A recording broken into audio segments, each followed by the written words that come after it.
Well, many of us know a guy who would rather do anything else than go to the doctors. And I also admit, while lots of women might also prefer a bit of a household cleaning over getting their vital signs checked, stats show that they're much more likely to keep up with appointments and regular checkups. So to all the guys out there, this one's for you. Hi, I'm Joe Rose, your host for today's discussion, coming to you from Baptist Health Newsroom.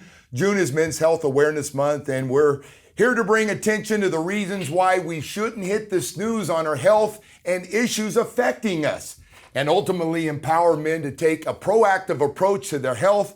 To talk more about this, we got two doctors that going to be a lot of fun to talk to. Dr. Michael Swartzon, primary care sports medicine physician at Baptist Health Orthopedic Care, also lead physician for the Miami Dolphins and also for the Florida Panthers. And also with us today, Dr. Daniel Martinez, urologist of Baptist Health, and talk a little bit more about everything going. He works with the Miami Cancer Institute. Guys, it's great to have both of you with us and talk about things that sometimes we don't want to talk about or we wait too long to talk about.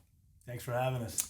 Yeah, appreciate it. Well, listen, there's a lot to cover as I get older and feel for a lot of these things. And before we dive into this subject, I want to remind our viewers to send in your questions and comments.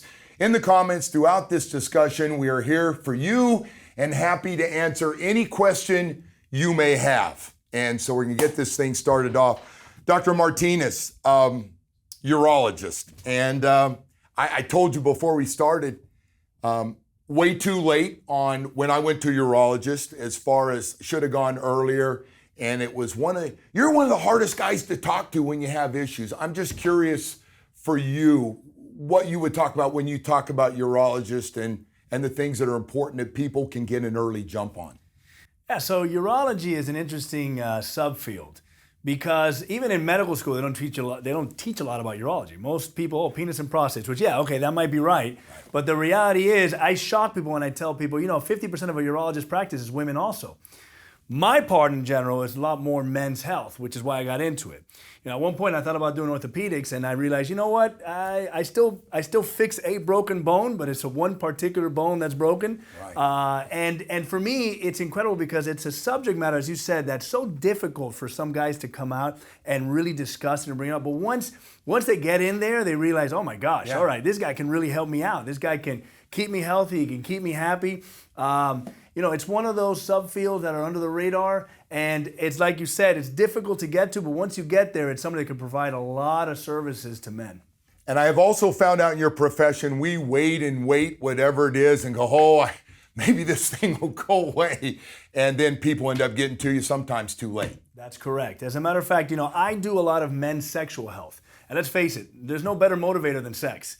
I get a lot of guys that'll come see me and they say, well, I have to go see a doctor because I can't have sex. And it's a great segue into, well, do you have a primary care? Do you have a dentist? Have you had your colonoscopy? Have you checked your knees out, your ankles out? And so it's a nice motivating factor, this whole urologic, especially the sexual side, the andrology side, which become very popular as the whole testosterone issues nowadays. Yeah, and Dr. Swartzon, I've got to ask you, taking care of athletes, you've seen it all, and as we get older, some of the things that people can get an early jump on to stay healthy and not have to come see you as much. Well, Dr. Martinez mentioned, a primary care doctor. That's usually the best place to start, right? Routine cancer screening, getting your blood pressure checked, getting your cholesterol checked. These are all very, very simple things that can be very effective. A lot of times men will skip on that or they won't be in the know. Like right now, colonoscopy screening is now at age 45 instead of before it was at age 50.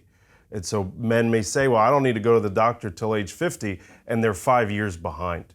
And so getting them in sooner is very, very helpful. We talked a lot about the sports stuff, and typically as people age, they get more injured. And it's really because they're not keeping up with what their body needs. We talked about stretching, right? The professional athletes that you and I follow, they spend almost more time stretching and what they call dynamic activation and foam rolling and getting ready for competition. Sometimes it's almost one-to-one the amount of prep pregame to the amount of playing time they have. And that's a professional athlete. So as an adult, becoming an older adult, and you want to not see me in the office, really try and keep your body ready for whatever competition you're trying to do. Yeah, it's an interesting one because we do change from being an athlete and then all of a sudden looking for lazy ways and shortcomings and everything else. You know, it's interesting. Everybody wants to live a better life as we go through this thing.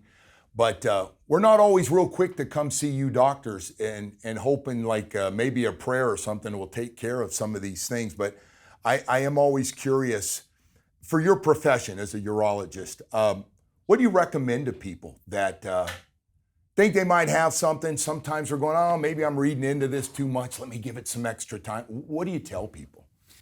Well, the first person I think they should go see is their primary cares. I think the front line, the captains of the ship are the PCPs, the family medicine doctors.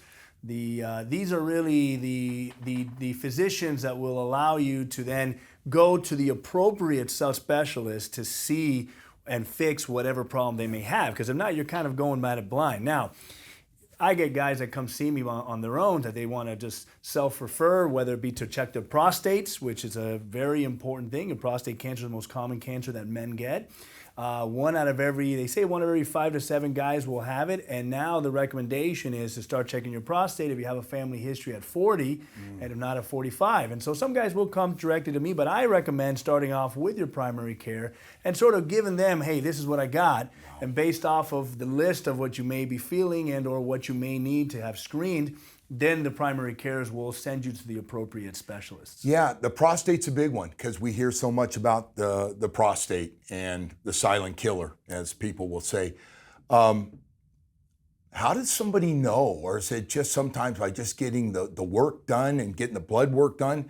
Because I know that's one, and especially if somebody knows somebody that's had a bad go with it and get bad results, all of a sudden you start thinking about it. I've thought about prostate myself. Yeah, it's one of those things, as you alluded to, it's a silent killer.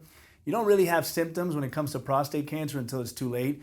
You know, the joke is, which is kind of true, as we get older, the penis gets smaller and the prostate gets bigger. So, you know, it's sexual issues and you got plumbing issues. And so you will get some guys that'll come to me because they say, I'm waking up 10 times a night to go pee. When I stand there at the bathroom, I'm sitting there for 3 hours just to get stuff. When I'm done, I'm dribbling all over my pants. Those are benign issues that tend to bring guys to the urologist.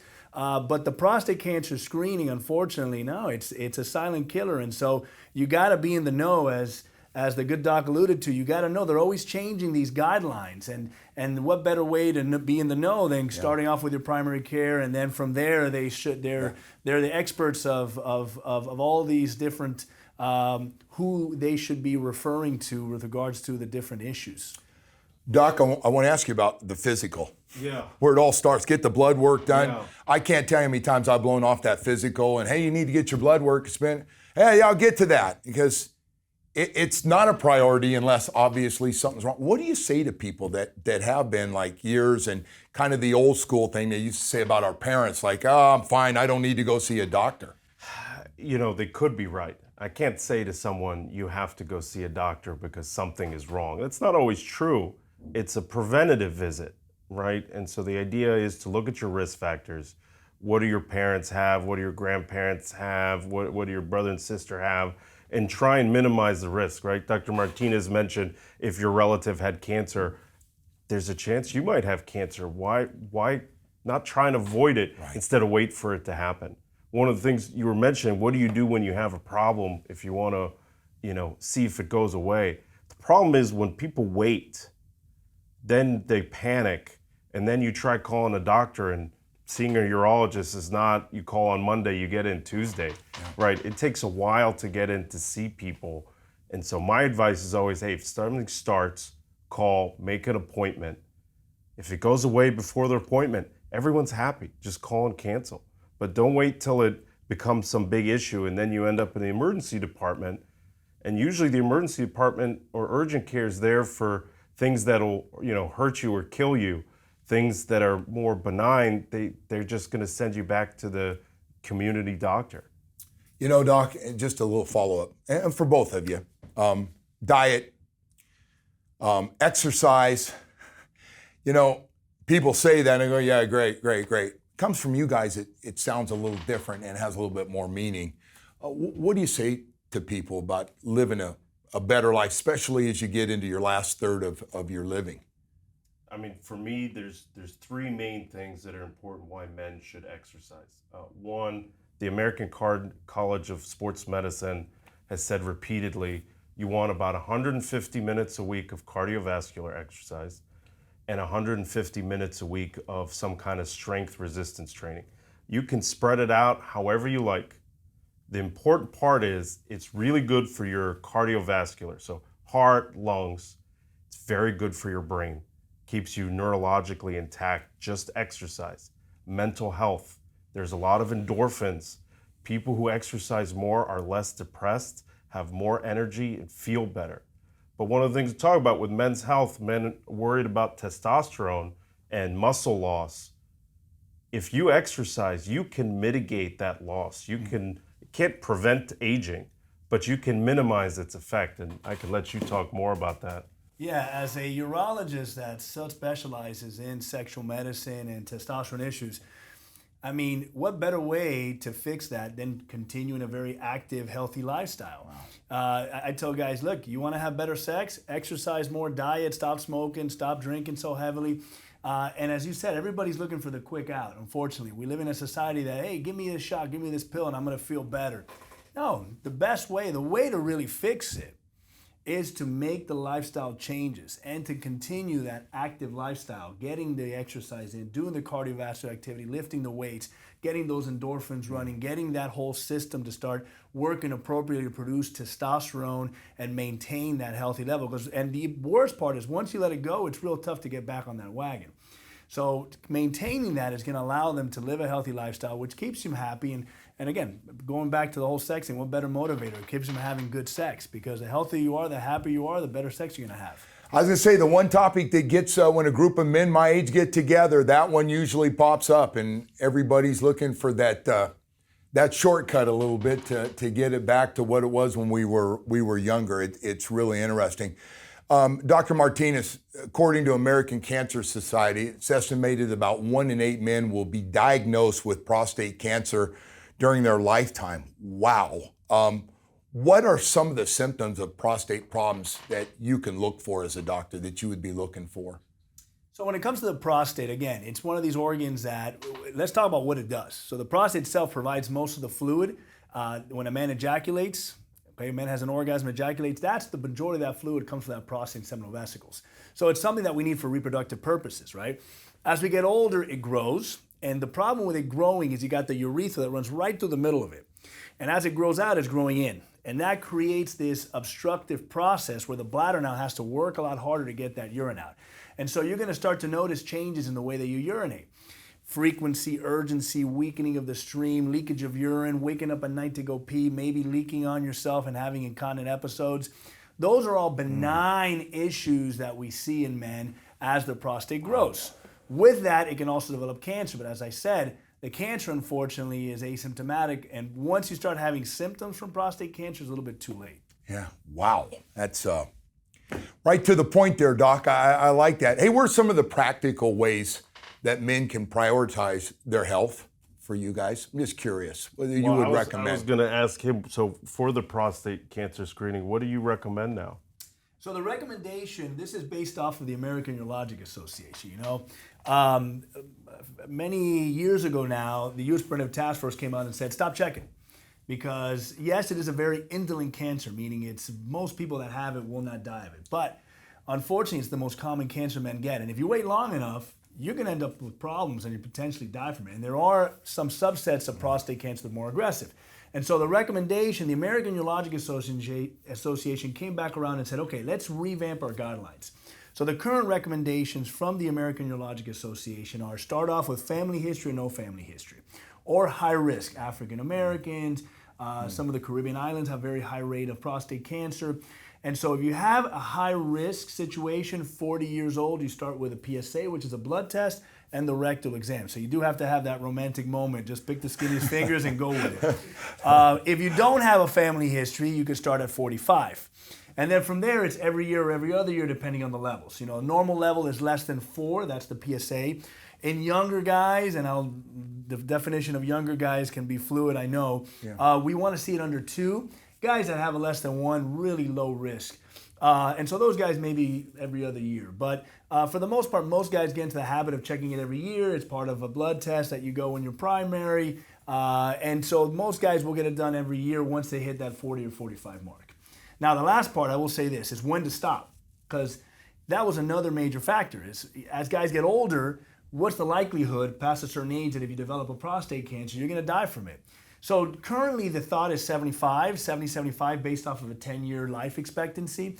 Man, but I got some 80-something-year-old guys that come to see me, and they look fantastic. Yeah. I mean, these guys can live to hit triple digits. Yeah. And so, yeah, you don't want to be as aggressive and start chopping out their prostates because that's going to affect their quality of life. But it is something that a discussion that should be had with in between the patient and the doctor to see, okay, you're 75 years old, we technically don't have to keep doing this, but should we keep doing this based off of your life expectancy? Wow, that's a strong stuff. Doc, I have one more question for you.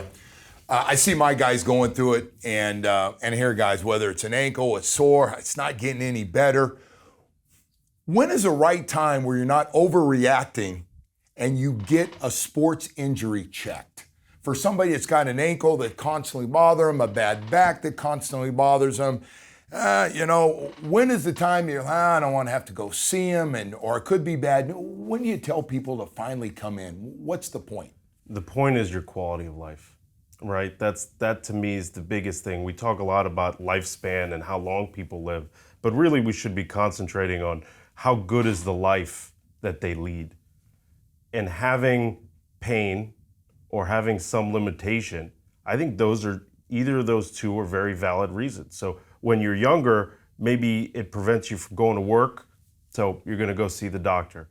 But if you're a weekend warrior, or if you're exercising when you're older, or even if you're just trying to, go for a walk, right? It can be that severe. And if you start saying, well, I think I'm just gonna stay at home because I can't walk, and family's going to Disney World and I can't join them, that's not good. It's not good. Exercising and doing things is usually very social. You love playing tennis. Tennis is with other people. Family events a lot of times are maybe moderately strenuous emotionally and physically. Yeah. So you want people to be active. Movement is very important to me. I think it's very important for longevity and quality of life. So if you're limited, go see a doctor. Yeah. I try not to be too specific other than if you have pain or you're limited, maybe we can help. Dr. Martinez, Dr. Swartzon, this stuff has been fantastic. Now let's go ahead and take some questions from our viewers. Are bladder issues just a normal part of aging? I love it when people say that. Is this normal, Doc? What I say is it's not normal. None of this stuff's ever normal, but it's common. Okay. So yeah, as you get older, and again, this goes back to this, I know this is a men's health topic, but women as well. The men, when we talk about our plumbing, we got 2 organs, right? Bladder and prostate. Women, it's just bladder. And so we tend to concentrate more on bladder issues with women, but men can have it too. Overactive bladder, interstitial cystitis. You can have a lot of different issues that will affect your quality of life that people attribute to, this is normal. And I love what you said. It's about quality of life for these things. We're not talking about cancer. We're talking about quality of life stuff. And so same way, I got guys that come see me. Just saw a guy right before I came to this interview, and he said, my son invited me to go with my grandkids to Disney. And I said no, because of the fact that I didn't want to end up peeing on myself or having to go to the bathroom every 5 minutes and affecting them. And so I think once that starts, when you get to that situation, as we said before, it's too late. You don't want to get to that situation because now you're behind the 8 ball and you really got to do a lot to try to improve that. Once you start noticing certain changes in that quality of life, you want to get on top of that and say, hey, okay, let's try to fix this. So it's not normal, but it is common. All right, and we have another question here. Are there any self-exams that men can do to stay on top of their health? Do you recommend testicular self-exams? Absolutely. Yeah, I think the same way women are supposed to be evaluating their breasts, I tell the guys, when you're in the shower, you feel down there. You feel something that's off or not right, don't hide it, don't ignore it, go get checked. Yeah, I recommend the same thing. Wow, it's interesting from both you guys and your backgrounds here.